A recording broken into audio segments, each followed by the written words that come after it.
जैसा कि अपन ने प्रावधान देखे कि किसी कर्मचारी को अपने नियोक्ता से जो मकान की सुविधा मिलती है वो अनुलाभ के रूप में किस तरह से कर योग्य करते हैं। आज एक एग्जाम्पल देख रहे हैं। दीपक माथुर लिमिटेड दिल्ली में विक्रय अधिकारी है और गत वर्ष में उसके पारिश्रमिक इस तरह से दे रखे हैं। बेसिक सैलरी 15,000 रुपये प्रति माह, महंगाई भत्ता 3,750 रुपये प्रति माह, जिसका 60% भाग सेवानिवृत्ति लाभों के लिए वेतन में जोड़ा जाता है। शिक्षा भत्ता 4 बच्चों के लिए है 900 रुपये प्रति माह, 4 बच्चों का मिलाकर 900 रुपये प्रति माह है। और चिकित्सा भत्ता 1125 रुपये प्रति माह। उन्होंने मकान किराया भत्ता 9,000 रुपये प्रति माह 1 अप्रैल 2019 से लेकर 31 जुलाई 2019 तक दिया गया। यह अपने मकान का किराया 10,500 रुपये प्रति माह चुका रहे हैं। 1 अगस्त 2019 से उन्हें दिल्ली में किराया मुक्त मकान रहने के लिए दिया गया। मकान किराए भत्ते की जगह उनको ये फैसिलिटी दी गई है। यह वही मकान है जिसमें पहले दीपक रहते थे और इसे समान किराए पर कंपनी ने प्राप्त किया है। यानी जिस किराए की राशि का भुगतान दीपक द्वारा किया जा रहा था कर्मचारी द्वारा, उतना ही नियोक्ता भुगतान कर रहा है और दीपक से 1,500 रुपये प्रति माह किराया वसूल कर रहा है नियोक्ता। एक फ्रिज और एक टीवी जो कि कंपनी ने किराए पर प्राप्त किया था, उसे भी आवास की सुविधा के साथ सम्मिलित किया गया है। इन दोनों में प्रत्येक का किराया 150 रुपये प्रति माह है। फ्रिज और टीवी दोनों का अलग अलग 150 रुपये प्रति माह है। कर निदान वर्ष 2020-21 के लिए दीपक की सकल वेतन आय ज्ञात कीजिए। तो computation of gross salary for the assessment year 2020-21। तो क्या क्या चीज़ें इनको मिल रही है देखिए। तो बेसिक सैलरी पूरी टैक्सेबल है और वो है 15,000 पर मंथ। 15,000 पर मंथ 12 महीने का हो गया 1,80,000।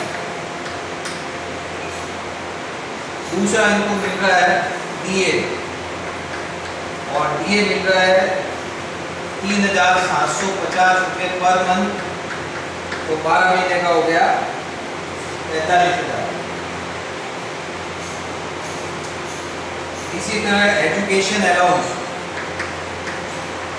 बच्चों की एजुकेशन के लिए जो अलाउंस मिल रहा है इनको, वो 4 बच्चों का है। तो जो रिसीव्ड अमाउंट है वो 900 रुपये पर मंथ है और ये 4 बच्चों का है। तो 12 महीने का हो गया 900 × 12 10,800। अब एग्जाम जो होगा लेस एग्जाम, क्योंकि एजुकेशन अलाउंस जो है वो खाली 2 बच्चों का कर मुक्त होगा और अधिकतम 100 रुपये प्रति माह। तो 100 रुपये प्रति माह के हिसाब से पर मंथ 12 महीने का आ गया और 2 बच्चों का ही होगा। तो ये 2400 रुपये एग्जाम हो जाएगा। तो टैक्सेबल अमाउंट हो जाएगा 8,400। ये एजुकेशन अलाउंस है। तो इस तरह से कर मुक्त करेंगे 100 रुपये पर मंथ 12 महीने का और 2 बच्चों के लिए अलाउ करेंगे तो एग्जाम अमाउंट आ जाएगा। अब इसके बाद इनको एजुकेशन अलाउंस के बाद मेडिकल अलाउंस मिल रहा है और मेडिकल अलाउंस जो होता है वो फुल्ली टैक्सेबल होता है। मेडिकल अलाउंस और ये इनको पर मंथ मिल रहा है 1,125 रुपये। 1,125 पर मंथ × 12 महीने का। 1,125 को 12 से मल्टीप्लाई करेंगे तो ये आएगा 13,500। 13,500। ये मेडिकल अलाउंस फुल्ली टैक्सेबल होगा। अब इसके अलावा इनको मिल रहा है हाउस रेंट अलाउंस, लेकिन वो पूरे गत वर्ष नहीं मिल रहा है बल्कि 1 अप्रैल से लेकर 31 जुलाई तक।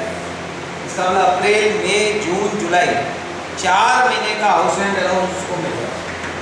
तो HRA जो मिल रहा है फ्रॉम 1 अप्रैल 2019 टू 21 जुलाई 2019, और ये हाउस रेंट अलाउंस जो रिसीव हो रहा है, ये देखिए रिसीव्ड अमाउंट आ जाएगा house rent allowance 9,000 per month, 9,000 into 4 महीने का, ये आ गया 36,000। अब इसमें से एग्जेम्प्ट कितना होगा, तो लेस एग्जेम्प्ट अमाउंट निकालेंगे, और एग्जेम्प्ट अमाउंट के लिए क्या करेंगे, ये 3 अमाउंट निकालेंगे, ए, बी और सी। ए में तो आ जाएगा HRA जो रिसीव हुआ है वो है 36,000। बी में आएगा rent paid minus 10% of salary. तो अब यहाँ मीनिंग ऑफ सैलरी क्या है, सैलरी में क्या क्या इंक्लूड करेंगे, सैलरी में एक तो बेसिक करेंगे, ये जो सेवा सप्ताह में वो करेंगे, कमीशन है नहीं। तो 4 महीने की बेसिक कितनी हो गई, क्योंकि बेसिक है 15,000 रुपये पर मंथ, तो 4 महीने की हो गई 60,000, ठीक है। और DA जो है वो 4 महीने का कितना हो गया, 3750 पर मंथ है, तो 4 महीने का 15,000, 15,000 का 60%, 15,000 का 60% हो गया 9,000, ये सेवा सप्ताह में। तो मीनिंग ऑफ सैलरी आ गया 69,000। 69,000 जो है मीनिंग ऑफ सैलरी यहाँ काम में लेंगे, और रेंट पेड जितना है उसमें से 10% ऑफ सैलरी, 10% 6,900 हो जाएगा। रेंट पेड कितना है, अगर इसको अपन देखें तो रेंट पेड है 10,500 रुपये पर मंथ, तो 4 महीने का हो गया 42,000। 42,000 माइनस 10% 6,900, 6,900 घटाएंगे, 6,000, 36,000, 35,000, 100 रुपये, ये आ गया। अब सी अमाउंट, चूँकि ये मकान जो है दिल्ली में है, तो महानगर के लिए लेंगे 50% ऑफ सैलरी। सैलरी 69,000 है, इसका 50% है, 50% लेंगे, 50% ऑफ 69,000, तो आधा हो जाएगा 3 और 4 5 3 34,000, 50%, 34,500। तो ये 3 अमाउंट आ गए, ए, बी और सी। whichever is lower, whichever is less, कौन सा कम है, 34,500, तो एग्जैक्ट अमाउंट हो जाएगा 34,500। तो ये 34,500 यहाँ पर लेस करेंगे 36,000 में, तो कर योग की राशि आ जाएगी 1,500। ये HRA की कर योग की राशि इस तरह से आएगी, रिसीव्ड अमाउंट 36,000, एग्जैक्ट अमाउंट 34,500। और ये 34,500 कैसे आए, actual rent house rent allowance receive, rent paid minus 10% of salary और 50% of salary, which ever is lower 34,500, ये एग्जैम्प्ट अमाउंट है। इस तरह से ये HRA का 4 महीने का अमाउंट एग्जैम्प्ट हो जाएगा। अब 8 महीने जो है अगस्त से लेकर उनको मकान किराया भत्ता नहीं मिल रहा है, बल्कि उसकी जगह मकान की सुविधा मिल रही है। तो अपन नेक्स्ट वैल्यूएशन करेंगे वैल्यू ऑफ परक्विजिट्स, और वो परक्विजिट क्या है, वैल्यू ऑफ फर्निश्ड हाउस, क्योंकि उनको फर्निश्ड हाउस दिया गया है, तो फर्निश्ड हाउस की वैल्यू निकालेंगे। तो फर्निश्ड हाउस की वैल्यू कैसे आएगी, और वो भी इनको कंसेशनल रेट पर दे रहे हैं, value of furnished house at concessional rate, क्योंकि उनसे कुछ किराया वसूल हो रहा है। तो इसका वैल्यू कैसे करेंगे, पहले वैल्यू ऑफ अनफर्निश्ड हाउस करेंगे,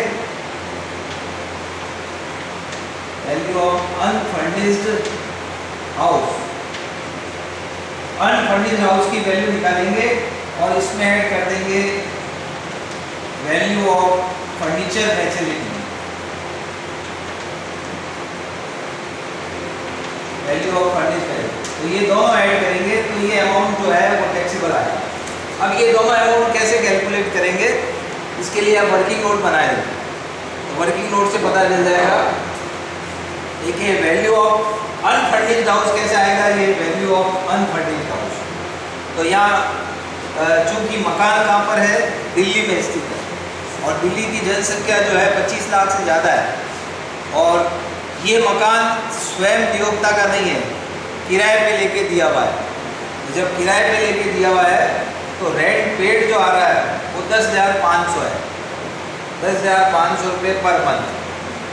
तो अपन दो अमाउंट निकालेंगे। वैल्यू ऑफ अनफर्निश्ड हाउस कैसे आएगा, ए अमाउंट 15% ऑफ सैलरी, और बी अमाउंट आएगा रेंट पेड। अब यहाँ मीनिंग ऑफ सैलरी में क्या क्या शामिल होगा, अगर मीनिंग ऑफ सैलरी देखें अपन, तो मीनिंग ऑफ सैलरी में क्या क्या आएगा, मीनिंग ऑफ सैलरी, सैलरी में क्या लेंगे, एक तो बेसिक लेंगे, तो 8 महीने की बेसिक 15,000 को 8 से मल्टीप्लाई करें, 15,000 को 8 से मल्टीप्लाई करेंगे 1,20,000, ठीक है। उसके बाद उनको जो भत्ते मिल रहे हैं दिए, जो सेवा शर्तों में है केवल वो शामिल करेंगे, 60% करेंगे, तो 8 महीने का जो डी आएगा 20,000, उसका 60% 18,000।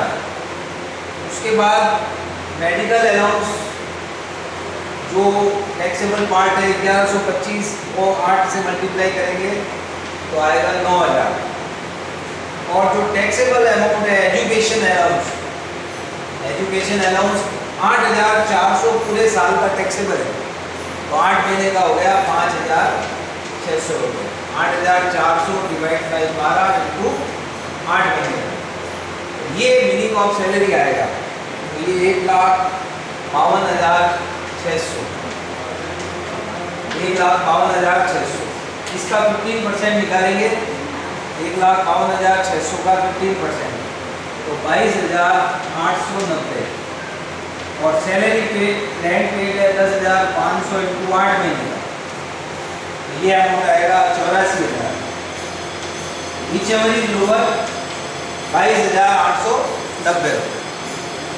ये 22,890 रुपये जो है वैल्यू ऑफ अनफर्निश्ड हाउस है, लेकिन ये कंसेशनल रेट पर है, तो किराया कितना वसूल कर रहे हैं, तो 22,890 minus rent paid by employ, paid by employ, employ कितना पे कर रहा है वो लेस करेंगे, तो एम्प्लॉय कितना पे कर रहा है देखिए, तो 22,890 माइनस, अब किराया 1,500 रुपये पर मंथ दे रहा है, 1,500 रुपये पर मंथ इंटू 8 महीने का, ये आएगा 12,000। तो 22,890 माइनस 12,000, ये आएगा 10,890।